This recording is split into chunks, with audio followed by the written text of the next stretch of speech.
Hi guys, good morning. Today ay gagawa po tayo ng cheese pimiento. Homemade po ito na cheese pimiento.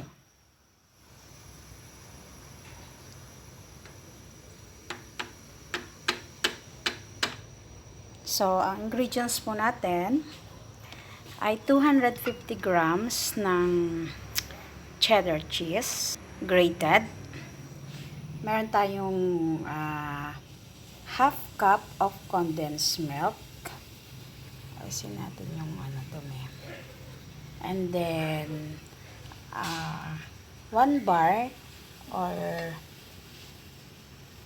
200 grams ng margarine or butter. And then, 1 bell pepper diced red at saka pins of salt. So, for now, gagawa na po tayo. Lagay po natin ang butter. So,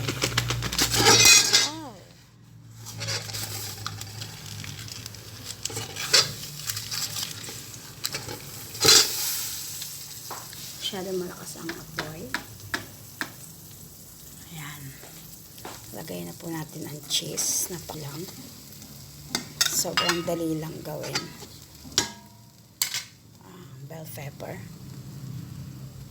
And then, half cup lang po ang gagamitin natin sa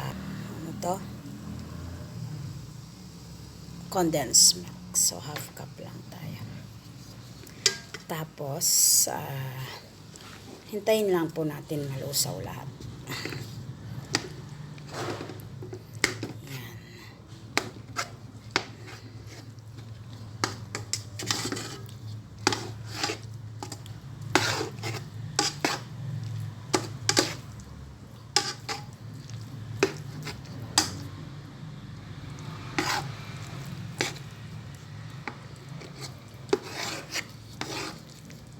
Yan.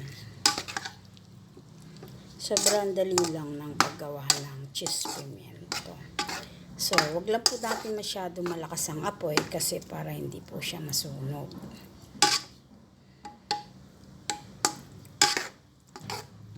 Half can lang yung ginamit ko na condensed milk kasi para hindi siya masyadong sweet. Tapos, lagyan natin ng konting salt. Ayan. Konti lang. Pag salted na yung butter nyo, kahit na hindi nalagyan ng salt, kasi salted na siya. Okay?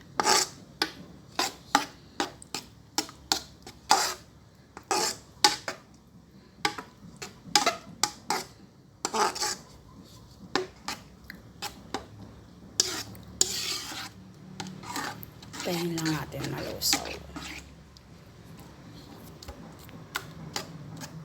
Yan, malapit na. Ready na ang ating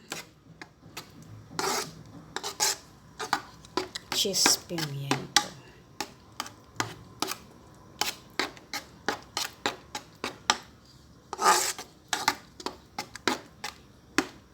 Ito, pwede natin gawing negosyo to. Lagyan lang natin ng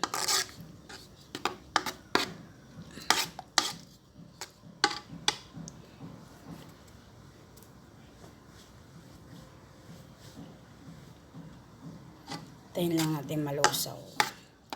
Tapos, pwede na siya. Diba? Ito na ang ating cheese pimiento. Ang bango.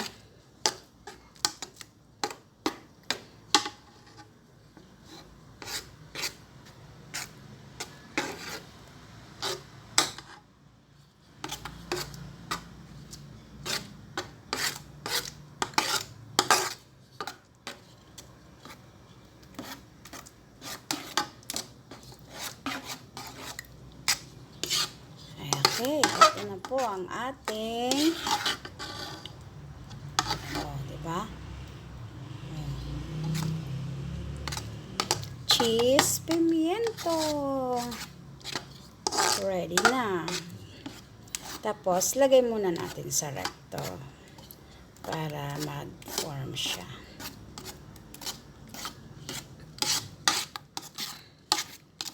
Pero for the meantime, wait muna natin na malusaw siya. Kasi, hindi pa siya lusaw.